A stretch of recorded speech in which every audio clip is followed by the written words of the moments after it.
ஓம் ஸ்ரீ சத்குரு சாய்நாதரின் திருவடிகள் போற்றி. Hi friends, இந்த நாள் உங்கள் அனைவருக்கும் ஆசீர்வாதம் மிக்க நாளாக அமைந்திட இறைவனை வேண்டி வீடியோவுக்குள் அழைக்கிறேன்.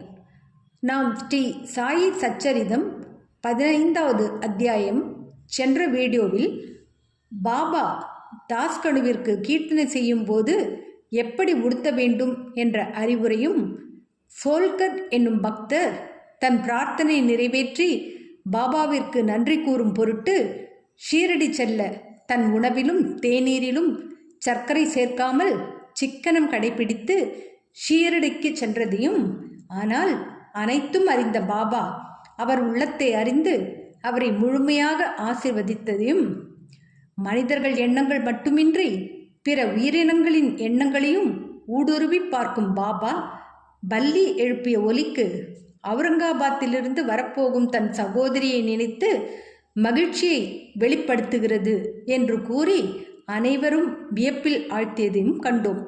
பாபா அனைத்துயிரிலும் வாசம் செய்கிறார் என்பதை நிரூபிக்க இது மிகப்பெரிய நிரூபணம் அல்லவா? இந்த வீடியோவில் பிரம்ம ஞானத்தை பெற விழைந்த செல்வர் ஒருவருக்கு பாபா நிகழ்த்திய ஒரு நிகழ்வு, அதன் மூலம் கொடுக்கப்பட்ட அறிவுரை ஆகியவற்றைத்தான் பார்க்க போகிறோம். வாங்க வீடியோவுக்குள் போகலாம். அத்தியாயம் 16 and 17 துரித பிரம்மஞானம். இவ்விரண்டு அத்தியாயங்களும் சாய்பாபாவிடம் இருந்து துரிதமாக பிரம்மஞானத்தை பெற விழைந்த ஒரு செல்வந்தரின் கதையை பற்றி கூறுவதாகும். முன்னுரை. முன் அத்தியாயத்தில் சோல்கரின் சிறிய அளவிலான சமர்ப்பண விரதம் எவ்விதம் நிறைவேற்றப்பட்டு ஏற்கப்பட்டதென விளக்கப்பெற்றது. அன்புடனும் பக்தியுடனும் அளிக்கப்படும் எத்தகைய சிறிய பொருளையும் பாராட்டுதல்களுடன் ஏற்றுக்கொள்வார் என்று அக்கதையின் வாயிலாக சாய்பாபா அறிவுறுத்தினார். ஆனால் அதுவே பெருமையுடனும் இருமாப்புடனும் அளிக்கப்பட்டால் ஏற்றுக்கொள்ள மறுத்துவிடுவார். தாமே சச்சிதானந்தத்தில் சத்து சித்து ஆனந்தம் முழுமையும் நிரம்ப பெற்றிருந்தமையால் வெறும் புறச்சம்பிரதாயங்களை அவர் பெருமளவு லட்சியம் செய்வதில்லை. அடக்க ஒடுக்கத்துடனும் பணிவான உணர்வுடனும் ஒன்று சமர்ப்பிக்கப்படுமானால் அதை அவர் வரவேற்று பேரார்வத்துடனும் மகிழ்ச்சியுடனும் ஏற்றுக்கொள்வார். உண்மையில் சாய்பாபாவை போன்ற சத்குருவை காட்டிலும் மிகுதியான தாராளம், தயை முதலான பண்புகள் அமையப்பெற்ற பிரிதொருவர் எவரும் இலர். அவரை சிந்தாமணி கல்லுக்கோ நினைத்ததை அனைத்தையும் தரும்போர் அரும் பொன்மணி, கற்பகத் தருவிற்கோ விருப்பங்களை ஈடேற்றும் தெய்வீக மரம், காமதேனுவிற்கோ விருப்பங்களை ஈடேற்றும் தெய்வீக பசு ஒப்பிட முடியாது. ஏனெனில் நாம் விரும்பினவற்றை மட்டுமே அவைகள் அளிக்கின்றன. ஆனால் சத்குருவோ கருதுதற்கியலாத, ஆராய்ந்து அறிதற்கியலாத மெய்ப்பொருளாம் விலைமதிப்பற்ற பொக்கிஷத்தை நமக்கு நல்குகிறார். இப்போது சாய்பாபாவிடம் வந்து தனக்கு பிரம்மஞானம் அளிக்க வேண்டுமென்று மன்றாடி வேண்டிக் கொண்ட ஒரு பணக்காரரை சமாளித்து எப்படி அனுப்பி வைத்தார் என்னும் கதையை கேட்போம். தனது வாழ்க்கையில் மிகவும் சுபீட்சத்துடனும் விளங்கிய பணக்காரர் ஒருவர் இருந்தார். துரதிருஷ்டவசமாக அவர் பெயர், இருப்பிடம் முதலியன குறிக்கப்படவில்லை. அவர் ஏராளமான செல்வம், வீடுகள், வயல்கள், நிலங்கள் முதலியவற்றை பெருந்திரளாக குவித்திருந்தார். பல வேலையாட்களும் சார்ந்து வாழ்வோரும் வாய்க்கப்பட்டவராக இருந்தார். பாபாவினது புகழ் அவர் செவிகளை எட்டிய போது அவர் தனது நண்பர் ஒருவரிடம் தனக்கு எவ்விதமான பொருளும் தேவையிருக்கவில்லை என்றும், எனவே அவர் ஷீரடிக்கு சென்று பாபாவிடம் பிரம்மஞானத்தை அருளும்படி வேண்டப் போவதாகவும், அங்கனம் அதை அவர் பெற்றால் அது நிச்சயம் தன்னை இன்னும் அதிக மகிழ்ச்சியுடையவராக்கும் என்றும் கூறினார். அவரது நண்பர் பின்வருமாறு உரைத்து அவர் கருத்தை மாற்ற முயன்றார். பிரம்மத்தை அறிவதென்பது அவ்வளவு எளிதல்ல. அதிலும் குறிப்பாக மனைவி, மக்கள், செல்வம் என்னும் கவனங்களிலேயே முழுவதுமாக கவரப்பட்டிருக்கும் பேராசைக்காரருக்கு அது எளிதே அல்ல. ஒரு பைசாவும் தர்மத்திற்காக ஈயா மனிதராகிய உம்முடைய பிரம்மஞான நாட்டத்தை யாரே திருப்தி செய்ய இயலும் என்றார். இப்பேர் வழி தமது நண்பரின் அறிவுரையை பொருட்படுத்தாது போய் வர குதிரை வண்டியை பேசி அமர்த்தி ஷீரடிக்கு வந்தார். மசூதிக்கு சென்று சாய்பாபாவை பார்த்தார்.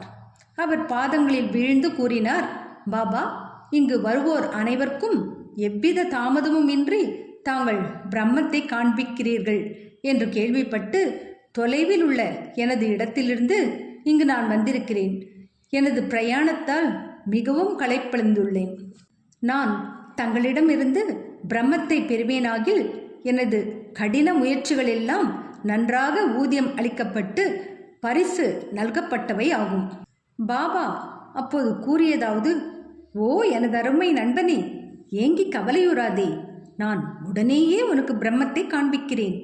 எனது நடைமுறை தொடர்புகள் அனைத்தும் ரொக்கத்திலேதான், கடனில் அல்ல. எனவே பலர் என்னிடம் வந்து செல்வம், தேக ஆரோக்கியம், ஆற்றல், புகழ், பதவி, நோய் தீர்த்தல் போன்ற இவ்வுலக பொருட்களையே கேட்கின்றனர்.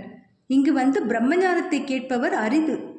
இவ்வுலக பொருட்கள் கேட்பவர்களுக்கு பஞ்சமே இல்லை. ஆத்மார்த்த விஷயங்களில் ஆர்வமுடைய மனிதர்களை காண்பது மிகவும் அரிதாகியால் உம்மை போன்ற மனிதர்கள் வந்து என்னை பிரம்மஞானம் தரச் சொல்லி வற்புறுத்தும் போது அத்தருணத்தை யான் அதிர்ஷ்டமும் புனிதமும் வாய்ந்ததாக கருதுகிறேன். எனவே உடனே மகிழ்ச்சியுடன் உனக்கு பிரம்மத்தின் சுற்றுச்சூழலையும் அதை அடைவதில் உள்ள சிக்கல்களையும் தெரிவித்து தெளிவிப்பேன் என்றார். இதை புகன்ற பின்னர் பாபா அவருக்கு பிரம்மத்தை புலப்படுத்த ஆரம்பித்தார். அவரை அங்கே அமரும்படி செய்து பிரிதோர் உரையாடலிலோ விவகாரத்திலோ அவர் ஈடுபடும்படியாக செய்தார். இவ்வாறாக தற்காலிகமாக அவரை தம் வினாவினை மறக்கச் செய்தார். பிறகு ஒரு பையனை கூப்பிட்டு அவனை நந்து மார்வாடியிடம் சென்று 5 ரூபாய் கைமாற்று வாங்கி வரும்படி கூறினார். பையன் சென்று உடனே திரும்பி வந்து இல்லை என்றும் அவர் வீடு பூட்டி இருப்பதாகவும் கூறினார். பின்னர் பாபா அவனை மளிகை கடைக்காரர் பாலாவிடம் சென்று அவரிடம் இருந்து குறிப்பிட்ட கைமாற்றை வாங்கி வரும்படி கூறினார். இம்முறையும் பையன் வெற்றி பெறாமல் திரும்பி வந்தான். இந்த பரிசோதனை 2-3 முறை அதே விளைவுடன் நடத்தப்பட்டது. நாம் அனைவரும் அறிந்தவாறு சாய்பாபா வாழ்ந்து கொண்டிருக்கின்ற, இயங்கிக் கொண்டிருக்கின்ற அவதாரம் ஆகும். பின்னர் இந்த அற்பத்தொகையான 5 ரூபாய் அவருக்கு ஏன் தேவைப்படுகிறது? அதனை கைமாற்றாக பெறுவதற்கு அவர் ஏன் அரிதின் முயல வேண்டும் என்று சிலர் வினவக்கூடும். உண்மையில் அவருக்கு இத்தொகை தேவை இருக்கவில்லை. நந்துவும் பாலாவும் அவரவர் இடங்களில் இல்லை என்பதை பாபா நிச்சயமாக முழுமையும் தெரிந்து கொண்டே இருந்தார். இவ்வழிமுறையை பிரம்மத்தினை எய்த விழைகின்றவருக்குரிய ஓர் சோதனையாக மேற்கொண்டார் போலும். அப்பெருந்தகை கரன்சி நோட்டுகளின் கற்றை ஒன்றினை தம் பையில் வைத்திருந்தார். அங்கனம் அவர் உண்மையிலேயே ஆர்வமுள்ளவராக இருந்திருப்பின் 5 ரூபாயை பெறுவதற்காக பாபா தீவிரமாக முயற்சித்து கொண்டிருக்கும் அத்தருணம் அங்கே அமைதியாக அமர்ந்து கொண்டு நிகழ்வனவற்றின் வெறும் மேலோட்ட பார்வையாளராக இருந்திருக்க மாட்டார். பாபா தமது மொழிகளை காப்பாற்றுவார் என்றும் கடனை திருப்பி கொடுத்து விடுவார் என்றும் தேவையான பணமும் ஓர் அற்பத்தொகையே என்றும் அவர் அறிந்தே இருந்தார். எனினும் அவருக்கு ஓர் உறுதியான தீர்மானத்துக்கு வரவோ தொகையை முன்வந்து அளிக்கவோ இயலவில்லை. அத்தகைய மனிதர் உலகிலேயே மிக மிக பெரிய பொருளான பிரம்ம ஞானத்தை பாபாவிடமிருந்து பெற விரும்பினார்.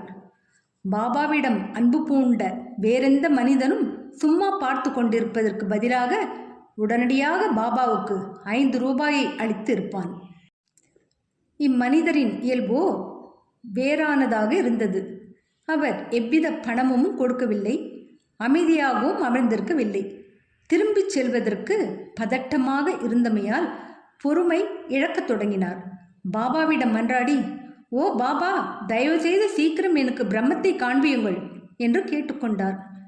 பாபாவும், ஓ எனது அருமை நண்பனே, நீ பிரம்மத்தை கண்ணுறும் பொருட்டாகவே இவ்விடத்தில் அமர்ந்து கொண்டு நான் நுணுக்க விபரமாக ஆய்ந்த வழிமுறைகளை எல்லாம் நீ புரிந்து கொள்ளவில்லையா?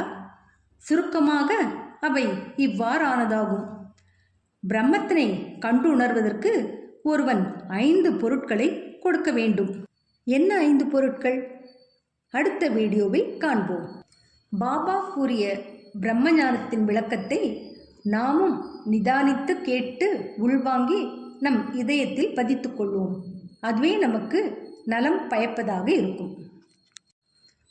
என்ன ஃப்ரெண்ட்ஸ், இந்த வீடியோ பிடிச்சிருந்தா லைக் பண்ணுங்கள், ஷேர் பண்ணுங்கள், சேனலை சப்ஸ்கிரைப் பண்ணுங்கள். எனக்கு இதுவரை சப்ஸ்கிரைப் பண்ணியுள்ள அனைவருக்கும் என்னுடைய மனமார்ந்த நன்றிகள்.